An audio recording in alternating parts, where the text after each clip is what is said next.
La intervención que voy a hacer se va a centrar sobre todo en el concepto de ciudadanía activa, de los derechos del público dentro de lo que es este proceso de alfabetización mediática. Hace unos meses el profesor Pérez Tornero me pidió que hiciéramos un estudio conjunto sobre cómo se podía estructurar jurídicamente en el ordenamiento, en nuestro ordenamiento, en el ordenamiento español, todo el proceso de alfabetización mediática y con ocasión de la transposición de la nueva directiva sobre servicios audiovisuales a través del proyecto de ley ya recientemente presentado de la nueva ley general de comunicación de medios audiovisuales, de comunicación audiovisual, pues hemos querido como enmarcar un poco todo el proceso y hacer un estudio de cómo se podía integrar todo este proceso en la nueva ley. Para empezar, el punto de partida que utilizamos es un concepto de ciudadanía europea basada en capacidades, es decir, el punto de partida de todo este proceso, de toda esta, digamos, de todo este problema de alfabetización mediática en nuestros ordenamientos ha sido convertir a la Unión Europea en una impulsora de nuevos derechos. Los modelos de ciudadanía que hemos utilizado tradicionalmente se basan fundamentalmente en dos tipos de modelo. Un modelo más liberal, basado en un estatuto jurídico de derechos civiles, políticos y sociales de los ciudadanos, conectado a un concepto de representación indirecta y a un concepto, si ustedes quieren, en el que el ciudadano se identificaba culturalmente con esos derechos y adquiría una cierta identidad a través de esos derechos, pero que convertían al ciudadano, teníamos un modelo de ciudadanía bastante pasiva, que prácticamente se limitaba o le favorecía a solicitar al poder o ir a votar y recibir a cambio, digamos, decisiones del poder público. Este modelo de ciudadanía liberal, más o menos sintetizado por Marshall o Votemore en los años 50, se le contrapuso a lo largo de toda la segunda mitad del siglo XX por teóricos como Arendt, Isaiah Berlin, Rawls, Dworkin, etc., un modelo de ciudadanía neorepublicana que se ha caracterizado como de carácter neorepublicana, que se fijaba más en la participación y en crear un modelo de ciudadano de tipo más activo. Eso implicaba de que se debía de basar sobre todo, tener como eje central la educación de la ciudadanía. Esto resumido un poco brevemente, una educación de la ciudadanía en el cual el ciudadano fuera capaz de adquirir una autonomía personal para ejercer sus capacidades y participar de este modo dentro de lo que sería, digamos, la vida pública, donde tuviera criterios de capacidad reflexiva y crítica. Claro, ninguno de estos dos modelos, ni el basado en el Estatuto Jurídico de los Ciudadanos, ni tampoco el basado en el neorepublicanismo, no sirvió para construir el modelo de ciudadanía europea. ¿Por qué? Simplemente porque durante muchos tiempos los ciudadanos europeos, el concepto que se partía, se basaba en una participación pasiva, que tardó muchos años en conseguir, digamos, poder participar en los procesos electorales. Se carecía de un estatuto jurídico, no existía una Carta de Derechos del Ciudadano Europeo y tampoco existían políticas públicas dirigidas a los ciudadanos. Claro, aquí nos hacía falta un nuevo concepto que su gran teórico probablemente había sido Habermas al hablar de una ciudadanía posnacional, de una ciudadanía basada en el patriotismo constitucional.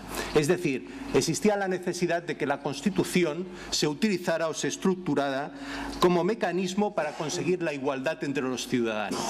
Entonces, claro, el gran problema es que Constitución Europea no hemos tenido, ahora a ver si estamos en vía de obtenerla, y esta Constitución Europea va a utilizarse fundamentalmente para dos cuestiones: para tener un estatuto jurídico de un ciudadano europeo y, en segundo lugar, para articular políticas públicas de ciudadanía que pueda desarrollarse este ciudadano, que se pueda utilizar como mecanismo para crear este ciudadano de carácter más activo. En este sentido, va a existir como una agenda política del ciudadano, una ruta de reconocimientos de derechos que se deberá convertir progresivamente en una agenda jurídica, en normas jurídicas que los ciudadanos sean capaces de convertir. Siguiendo los planteamientos de Amartya Sen, el Premio Nobel de Economía, nos hablaba de que los derechos deben de tener un carácter muy finalista, es decir, debe de ser fuente de legitimación de políticas públicas que nos pueda permitir que los ciudadanos adquieran capacidades y que estas capacidades puedan convertirse posteriormente en normas jurídicas. Si se fijan, es el planteamiento completamente al revés de cómo operaba el liberalismo, que plantaba normas jurídicas y a través de estas normas jurídicas que recogían derechos se aspiraba a que se convirtieran en el futuro. Aquí funcionamos un poco al revés. Articulamos políticamente cuáles son las capacidades que hacen falta y posteriormente articulamos las normas jurídicas. Seguramente la ciudadanía europea, la que sea, digamos, un gran ejemplo de cómo debe funcionar la ciudadanía europea en un futuro, nos da todo este proceso de alfabetización mediática. ¿Por qué? Porque organizaciones internacionales, como hemos visto, la UNESCO, la Comisión Europea, en general la Unión Europea, permite descubrir la necesidad de nuevas capacidades en este campo de alfabetización mediática. Es claro que posteriormente entran en la agenda jurídica de los Estados y se convierte de este modo en impulsora de nuevos derechos o de nuevos planteamientos. Es decir, desde la política que se ejerce en la Unión Europea lo transformamos o tenemos la capacidad de transformarlo. Dentro de este ámbito es donde hemos realizado el estudio de cómo opera la transposición de esta nueva directiva de servicios audiovisuales en la futura Ley General de Comunicación Audiovisual dentro del Estado español, que operará generalmente a través de un doble sentido. Uno, reconocer derechos del público concretos conectados a este proceso de alfabetización y, en segundo lugar, establecer competencias para las autoridades independientes reguladoras que puedan ser capaces de promocionar o incluso estudiar cómo es este proceso, este problema de la alfabetización mediática. Para ello, nuestro eje central, y este sería el segundo punto de esta breve intervención, sería considerar que el Estado plenamente debe ser protector de estos derechos. ¿Por qué? Porque todo el modelo liberal de ciudadanía se basaba en concebir que el Estado era el gran infractor de los derechos. Esto ha cambiado a lo largo de todo el siglo XX porque todos los derechos tienen como potenciales infractores a la propia sociedad civil. El Estado ya no es el gran infractor de los derechos, que sigue infringiendo, y por eso tenemos tribunales constitucionales para corregir todas estas infracciones, sino que el Estado se tiene que convertir en el protector de estos derechos. ¿Por qué? Porque tiene que establecer obligaciones jurídicas en los cuales los verdaderos protagonistas o los posibles infractores de estos derechos, que serán en este caso los prestadores de los servicios audiovisuales, sean capaces de articular o establecer este tipo de garantías. Por lo tanto, se tiene que transformar cualquier hipotético derecho en obligación. Cualquier derecho se basa en una relación jurídica en la que se pone en conexión un titular del derecho con su destinatario. En este caso, los destinatarios tienen que tener un correlativo destinatario, que en este caso va a ser el prestador del servicio audiovisual, que es el que hipotéticamente podrá infringir cualquier necesidad o cualquier tipo de derecho que vaya a tener el ciudadano en un futuro. ¿Qué es lo que hace el proyecto de Ley General de Comunicación Audiovisual? Efectivamente, nos establece un catálogo de derechos que se pueden interrelacionar con todo el proceso de alfabetización mediática, que se dirige a la protección del menor, que se dirige a la protección de las personas con discapacidad audiovisual y auditiva, que se dirige seguramente a garantizar un derecho a una comunicación audiovisual de carácter plural. Es decir, que se garantice que no haya problemas como los que nos planteaba Paolo Celot en Italia, donde no existe una garantía plena de que todo el sistema audiovisual va a ser puramente plural y que no va a quedar controlado en manos de los propios dirigentes políticos. Pero aparte de eso, el punto más importante es el de garantizar la transparencia. Por eso al público se le reconoce un derecho de comunicación audiovisual transparente. ¿Cómo se concreta? Se concreta primero porque se puede identificar plenamente al prestador del servicio audiovisual y establecer canales de intercomunicación o de interactuación entre el público, los ciudadanos, con los medios audiovisuales. En segundo lugar, garantizando que la programación que se vaya a realizar sea conocida con suficiente antelación al público para que, una vez conocida esta programación, pueda tener la capacidad de criticar o la libertad de decidir, que el prestador del servicio no te puede ir cambiando los programas para hacer contraprogramaciones o para hacer otro tipo de actuaciones que pueden ser manipulativas del público. Y en tercer lugar, separando perfectamente lo que es comunicación comercial de lo que son los otros posibles contenidos audiovisuales. Claro, son derechos del público que se va a garantizar, que se van a cumplir y que se van a controlar. Pero ¿qué es lo que nos hace falta desde el punto de vista de la alfabetización mediática?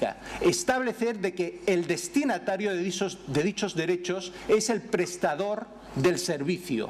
Garantizar de que poder público y prestador de los servicios van a ponerse, digamos, en funcionamiento de todo este proceso de alfabetización mediática y que estos derechos se van a leer en clave de alfabetización mediática. En unión a estos derechos del público y a este reconocimiento a través de la Ley General de Comunicación Audiovisual, nos hace falta también definir con mayor precisión cuál es el papel de la autoridad independiente reguladora. Esta nueva ley creará el nuevo Consejo Estatal de Medios Audiovisuales, ya que se empieza a conocer bajo las siglas CEMA, que tendrá como principal función garantizar estos derechos del público y garantizar el cumplimiento de las obligaciones por parte de los prestadores de los servicios, a través de los mecanismos que interpone o que están previstos en la nueva directiva de los servicios audiovisuales, aunque no está muy claro si se habrá procedimientos de corregulación en el nuevo proyecto. Yo creo que sería interesante también incluirlos, ya que si se plantea regulación, autorregulación, también sería posible que la autoridad reguladora llegue a acuerdos directamente con los prestadores del servicio para obtener mejores resultados. Pero aquí, en todo este modelo, lo que hace falta es como equiparar a este futuro Consejo Estatal con el resto de las autoridades independientes. En este sentido, la Ofcom es un ejemplo bastante primordial de cómo se funciona un buen proceso de alfabetización mediática.